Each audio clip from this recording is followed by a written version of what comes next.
जरा सोचिए, आप एक गिलास पानी पी रहे हैं। वह बिल्कुल साफ, पारदर्शी और ठंडा है। आपकी प्यास बुझ जाती है। लेकिन क्या हो अगर मैं आपसे कहूं कि उस एक घूंट के साथ आपने कुछ ऐसा भी निगल लिया है जिसे आप देख नहीं सकते, सूंघ नहीं सकते, लेकिन वह आपके शरीर के सबसे नाजुक सिस्टम के साथ खिलवाड़ कर सकता है। आज हम एक ऐसे अदृश्य सच की बात कर रहे हैं जो हमारे पर्यावरण से निकलकर हमारी नसों तक पहुंच चुका है। हम बात कर रहे हैं माइक्रोप्लास्टिक्स की। ये एक ऐसा विषय है जो डरावना लग सकता है, लेकिन आज हमारा मकसद डर फैलाना बिल्कुल नहीं है। विज्ञान अभी इस पर लगातार काम कर रहा है। यह कहना जल्दबाजी होगी कि नल का पानी पीने से कल ही आपके हार्मोन असंतुलित हो जाएंगे। लेकिन यह एक कड़वा सच है कि विश्व स्वास्थ्य संगठन जैसी बड़ी संस्थाएं भी अब पीने के पानी में इन सूक्ष्म प्लास्टिक कणों की मौजूदगी और उनके असर पर गंभीरता से शोध कर रही हैं। हमें घबराना नहीं है, बल्कि इस अदृश्य खतरे के विज्ञान को समझना है। बिल्कुल सही कहा। तो सबसे पहले इस गुत्थी को सुलझाते हैं। ये माइक्रोप्लास्टिक्स आखिर हैं क्या? क्या ये वही प्लास्टिक हैं जो हम समुद्र तटों पर कचरे के रूप में देखते हैं? आप इसे ऐसे समझ सकते हैं कि यह उसी कचरे का अदृश्य रूप है। माइक्रोप्लास्टिक्स प्लास्टिक के वे कण होते हैं जो आकार में 5 मिलीमीटर से भी छोटे होते हैं। कुछ कण तो जानबूझकर छोटे बनाए जाते हैं, जैसे उद्योगों में इस्तेमाल होने वाले कण। लेकिन सबसे बड़ा हिस्सा उन चीजों से आता है जिन्हें हम रोज इस्तेमाल करते हैं। पानी की बोतलें, थैलियां, सिंथेटिक कपड़े और यहां तक कि गाड़ियों के टायर। जब इन पर सूरज की रोशनी पड़ती है या घर्षण होता है तो ये टूटते जाते हैं। टूटकर ये इतने छोटे हो जाते हैं कि हवा, पानी और हमारी खाद्य श्रृंखला में घुल जाते हैं। ये तो वाकई हैरान करने वाला है। मतलब एक तरह से जो प्लास्टिक हमने अपनी सुविधा के लिए बनाया था, वह अब घिसकर हमारी जिंदगी के हर हिस्से में धूल की तरह बैठ गया है। लेकिन इसका हमारे स्वास्थ्य से और खास तौर पर हमारे हार्मोन से क्या लेना देना है? इसे समझने के लिए हमें अपने शरीर के अंतःस्रावी तंत्र यानी हार्मोन प्रणाली को समझना होगा। हमारे शरीर को एक विशाल सिम्फनी ऑर्केस्ट्रा मान लीजिए, जहां हार्मोन संगीतकार हैं। ये बहुत ही सूक्ष्म मात्रा में काम करते हैं और हमारी नींद, हमारा चयापचय, रक्त शर्करा, तनाव और प्रजनन क्षमता जैसी हर छोटी बड़ी चीज को नियंत्रित करते हैं। यह प्रणाली इतनी संवेदनशील है कि अगर इसमें एक छोटी सी भी गलत सुई चुभ जाए तो पूरी लय बिगड़ सकती है। तो क्या ये माइक्रोप्लास्टिक्स उस ऑर्केस्ट्रा में गलत धुन बजाने लगते हैं? बहुत ही सटीक उदाहरण दिया आपने। दरअसल समस्या सिर्फ उस प्लास्टिक के छोटे कण से नहीं है। समस्या उस रसायन से है जिससे वह प्लास्टिक बना है। प्लास्टिक को लचीला या सख्त बनाने के लिए उसमें बिस्फेनॉल, थैलेट्स और कई तरह के रसायन मिलाए जाते हैं। जब ये रसायन हमारे शरीर में जाते हैं तो हमारा अंतःस्रावी तंत्र भ्रमित हो जाता है। ये रसायन हमारे प्राकृतिक हार्मोन की नकल करने लगते हैं या फिर उनके काम में रुकावट डालते हैं। विज्ञान की भाषा में इन्हें एंडोक्राइन डिसरप्टर्स कहा जाता है। ओहो! तो शरीर को लगता है कि उसे कोई असली हार्मोन मिल रहा है, जबकि असल में वह एक कृत्रिम रसायन होता है। बिल्कुल। और यही सबसे बड़ा खतरा है। उदाहरण के लिए, कुछ रसायनों को जीनोएस्ट्रोजन कहा जाता है। ये शरीर में जाकर एस्ट्रोजन हार्मोन की तरह बर्ताव करने लगते हैं। अब आप सोचिए, अगर शरीर में बिना जरूरत के एस्ट्रोजन के संकेत जाने लगें तो प्रजनन प्रणाली और विकास पर क्या असर पड़ेगा। हालांकि मैं यहां स्पष्ट कर दूं कि हर प्लास्टिक कण एस्ट्रोजन नहीं बन जाता, लेकिन प्लास्टिक के साथ जो रसायनों का एक पूरा पैकेज हमारे शरीर में जाता है, वह निश्चित रूप से हमारे हार्मोन के संतुलन को बिगाड़ने की क्षमता रखता है। ये तो दोहरी मार हो गई। एक तो प्लास्टिक का भौतिक कण जो हमारे ऊतकों में जा रहा है, और दूसरा उसके साथ चिपके हुए जहरीले रसायन। लेकिन क्या ये सच में हमारे खून तक पहुंच रहा है? क्योंकि हमने सुना है कि हमारा पाचन तंत्र काफी मजबूत होता है। हमारा शरीर बहुत सी चीजों को बाहर निकाल देता है, यह सच है। जो कण थोड़े बड़े होते हैं वे पाचन तंत्र के जरिए शरीर से बाहर निकल जाते हैं, लेकिन जो कण नैनोमीटर के आकार के होते हैं यानी नैनोप्लास्टिक्स, वे इतने सूक्ष्म होते हैं कि वे हमारी आंतों की दीवारों को पार करके खून में मिल सकते हैं। हाल ही के कुछ शोधों में इंसानों के खून, प्लेसेंटा और कुछ अंगों में इन कणों की पहचान की गई है। हालांकि इसका सीधा स्वास्थ्य प्रभाव क्या होगा, इस पर अभी शोध चल रहे हैं, लेकिन यह तथ्य अपने आप में बहुत कुछ सोचने पर मजबूर करता है। प्लेसेंटा तक?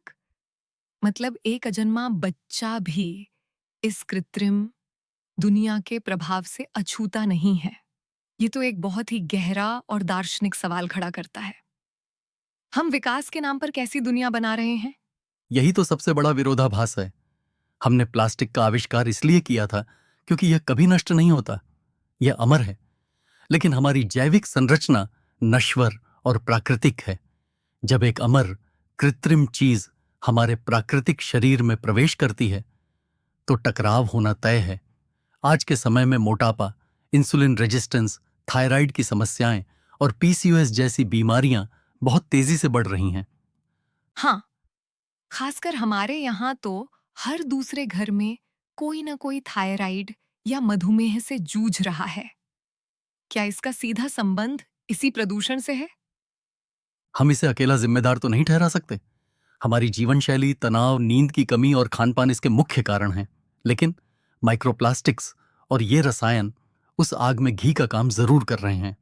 ये हमारे चयापचय को प्रभावित करते हैं, जिससे शरीर में सूजन बढ़ती है और इंसुलिन का काम करना मुश्किल हो जाता है। यह एक बड़ी पहेली का एक बहुत ही महत्वपूर्ण हिस्सा है, जिसे हम अब तक नजरअंदाज करते आ रहे थे। तो फिर आम इंसान क्या करे? अगर नल के पानी में भी प्लास्टिक है, तो क्या हम सिर्फ बोतल बंद पानी पिएं? लेकिन वह भी तो प्लास्टिक की बोतल में ही आता है। ये तो एक चक्रव्यूह लगता है। यह चक्रव्यूह है, लेकिन इससे निकलने के रास्ते भी हैं। बोतल बंद पानी कोई अचूक उपाय नहीं है, बल्कि कई बार प्लास्टिक की बोतलों में रखे पानी में माइक्रोप्लास्टिक्स की मात्रा ज्यादा पाई गई है, खासकर अगर वह बोतल धूप या गर्मी में रखी गई हो। सबसे व्यावहारिक तरीका यह है कि आप अपने इलाके के पानी की गुणवत्ता को समझें। एक अच्छा और प्रमाणित वाटर फिल्टर इस्तेमाल करें, जैसे रिवर्स ऑस्मोसिस या उच्च गुणवत्ता वाले कार्बन फिल्टर, जो काफी हद तक इन कणों को रोक सकते हैं। लेकिन सिर्फ पानी ही तो जरिया नहीं है ना। अभी आपने कहा था कि हमारे रोजमर्रा के इस्तेमाल में भी प्लास्टिक है। बिल्कुल। असली बदलाव हमारी छोटी छोटी आदतों से आएगा। सबसे पहला नियम, कभी भी गर्म खाना या गर्म तरल पदार्थ प्लास्टिक के बर्तन में न रखें। जब प्लास्टिक गर्म होता है तो वह सबसे ज्यादा रसायन छोड़ता है। चाय के लिए प्लास्टिक के कप का इस्तेमाल बंद करें। खाना पैक करने के लिए कांच या स्टेनलेस स्टील के बर्तनों का उपयोग करें। माइक्रोवेव में प्लास्टिक का बर्तन कभी न रखें, भले ही उस पर माइक्रोवेव सेफ क्यों न लिखा हो। ये बहुत ही काम की सलाह है।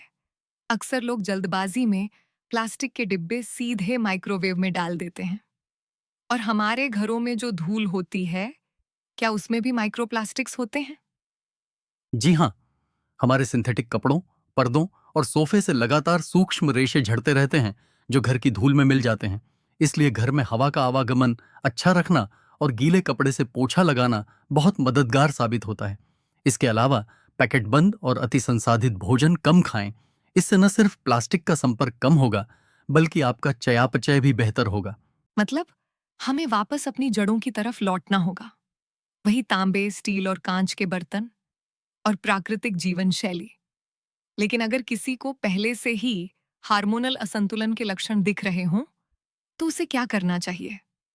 अगर आपको अचानक वजन बढ़ने या घटने, अत्यधिक थकान, बालों के झड़ने या महिलाओं में मासिक धर्म की अनियमितता जैसे लक्षण दिखें, तो इसे सिर्फ पर्यावरण का दोष मानकर न बैठें। तुरंत एक विशेषज्ञ चिकित्सक से मिलें। इसके साथ ही अपनी जीवन शैली को मजबूत बनाएं। अच्छी नींद लें, प्रोटीन और फाइबर युक्त भोजन करें और व्यायाम करें। आपका शरीर जितना मजबूत होगा, वह बाहरी रसायनों से उतनी ही बेहतर तरीके से लड़ पाएगा। ये एक बहुत ही संतुलित दृष्टिकोण विज्ञान अभी भी इस दिशा में बहुत कुछ खोज रहा है ना? अभी कई सवालों के जवाब मिलने बाकी हैं। बिल्कुल। विज्ञान अभी यह समझने की कोशिश कर रहा है कि कितनी मात्रा में एक्सपोजर खतरनाक है। बच्चों और गर्भवती महिलाओं पर इसका दीर्घकालिक असर क्या होता है और अलग अलग रसायनों का मिला जुला प्रभाव कैसा होता है। खोज जारी है, लेकिन हमारे लिए जरूरी है कि हम अंतिम नतीजों का इंतजार किए बिना आज से ही सतर्क हो जाएं। आज की इस बातचीत ने सच में सोचने का नजरिया बदल दिया है। अब मैं जब भी पानी का गिलास उठाऊंगा तो सिर्फ अपनी प्यास के बारे में नहीं सोचूंगा, बल्कि उस वातावरण के बारे में भी सोचूंगा जिसका मैं हिस्सा हूं। और यही जागरूकता हमारी सबसे बड़ी ढाल है। हमारी जैविक संरचना इस कृत्रिम कचरे से अलग नहीं रह सकती। अगर हमें अपने शरीर के इस अद्भुत ऑर्केस्ट्रा को बेसुरा होने से बचाना है, तो हमें अपनी रोजमर्रा की आदतों में समझदारी भरे चुनाव करने होंगे। बहुत ही गहराई से आपने इस जटिल विषय को समझाया। शायद हमारे समय का सबसे बड़ा स्वास्थ्य से जुड़ा सवाल ये नहीं है कि हम क्या खाते हैं, बल्कि ये भी है कि हम खाना किस चीज में रखते हैं, पानी किस बर्तन से पीते हैं, और हमारे पर्यावरण का रसायन विज्ञान हमारे शरीर के यज्ञ विज्ञान को कैसे बदल रहा है। ये सोचने का विषय है और बदलाव की शुरुआत का भी। आप सभी का इस गंभीर लेकिन जरूरी चर्चा में हमारे साथ जुड़ने के लिए बहुत बहुत धन्यवाद। धन्यवाद। सतर्क रहें और स्वस्थ रहें।